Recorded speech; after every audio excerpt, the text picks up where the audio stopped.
The Christmas tree at Rockefeller Center. It's hard to imagine a Christmas in New York without it. But like many Christmas traditions, the tree is a relative newcomer to the Christmas story. Only since the early 19th century has the decorated tree been an important part of the American Christmas celebration. Hello, I'm Harry Smith. Welcome to the History Channel. Christmas trees, candy canes, even Santa Claus seem like they've been around forever.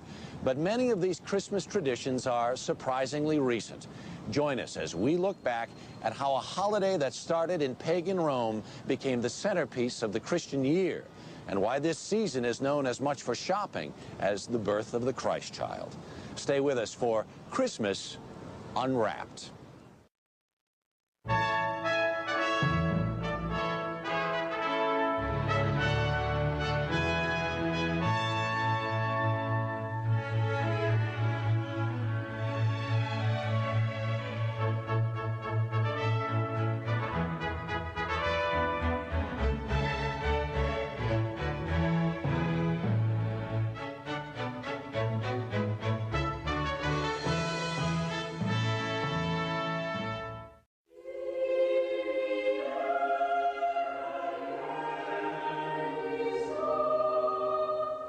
It is a story everyone knows. After a rude refusal by a local innkeeper, Mary and Joseph bedded down in a barn in Bethlehem. The next day, Mary gave birth to a son, the Son of God. Those are the biblical origins of Christmas. But centuries before Jesus walked the earth, early Europeans were celebrating light and birth in the darkest days of winter. In the Norse country, this winter celebration was known as Yule. Around December 21st, the winter solstice, fathers and sons would drag home the biggest log they could find and set it on fire. The Yule log warmed, but it also looked ahead. Each spark was said to represent a pig or calf to be born in the spring. Also dragged inside were evergreens, the one plant that could make it through a Norse winter. Evergreens proved that life persisted in this dark time. There's a natural attraction to that which lives through the winter when one is struggling to survive through the winter. The evergreen is that part of nature that seems impervious to the coming of winter and the diminishing of the sun. And so it's an absolutely natural symbol, one which I think we react to almost without thinking about. For as long as the Yule log burned, about 12 days, feasting and revelry reigned supreme. In fact, this was one of the few times that meat was abundant, since cattle had just been slaughtered for the long winter. There is a necessity to kill most of the cattle, because you can't keep them alive over the winter when there's nothing to feed them on. You keep a few alive for breeding. But there is an opportunity for a great blowout, for a great feast. Time to party. The party raged inside in defiance of winter's deadly howl. There is a spooky feel about the northern Yuletide festivals.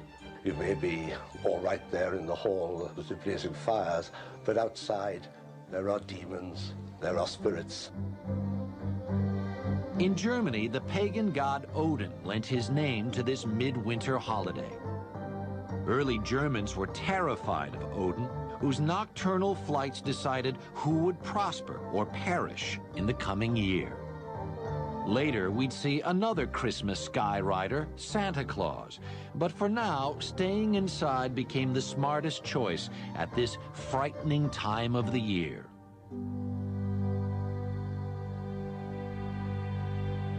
A 1,000 miles away in Rome, winter was less harrowing, but the December festivals were just as elaborate. 1 week before the winter solstice, Romans began celebrating Saturnalia, a month-long orgy of food and drink.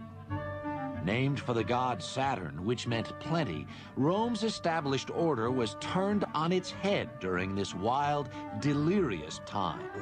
The Saturnalia celebrations were certainly times of revelry, of turning the social order upside down, of having the master pretend to be the slave and the slave pretend to be the master, sort of a time out of time in which one could celebrate a kind of disorder in the universe. One of the holiday's important feasts was Juvenalia, which celebrated the children of Rome.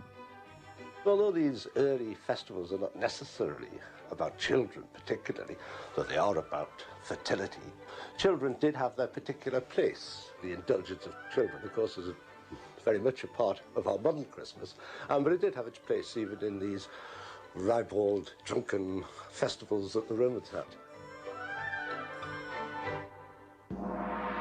Among the upper classes in Rome, solstice celebrations were significantly more sober.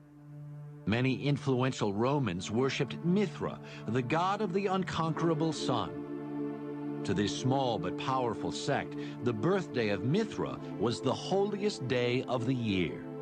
December 25th was the winter solstice in that part of the world, and it was also understood to be the birthday of the sun god, Mithra. And Mithra was said to be born from a rock. Shepherds came to worship him as he was an infant god born out in that pastoral place in the fields. And many of those stories, of course, have come into Christian tradition.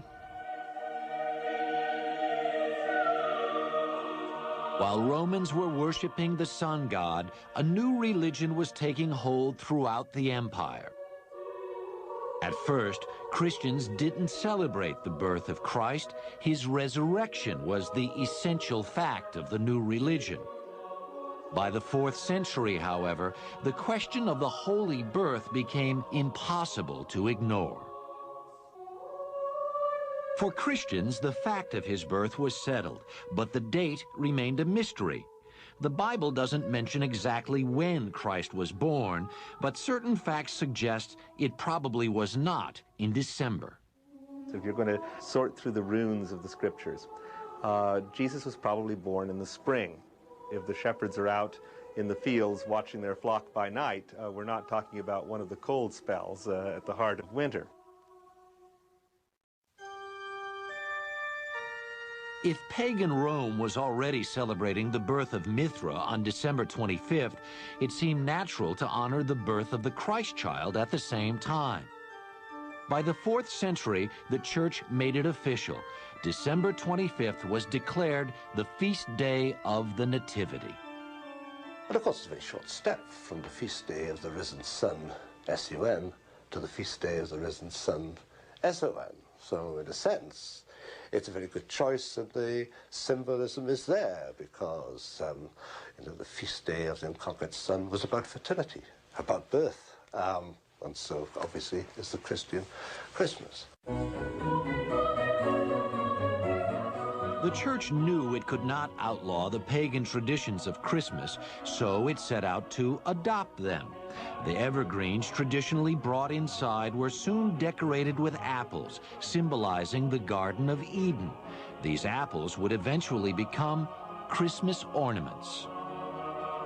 And holly, a traditional midwinter decoration, was recast to represent Christ's crown of thorns. People already had their own agenda for this season, and that agenda was not one that was really radically changed when the names got changed from non-Christian to Christian names.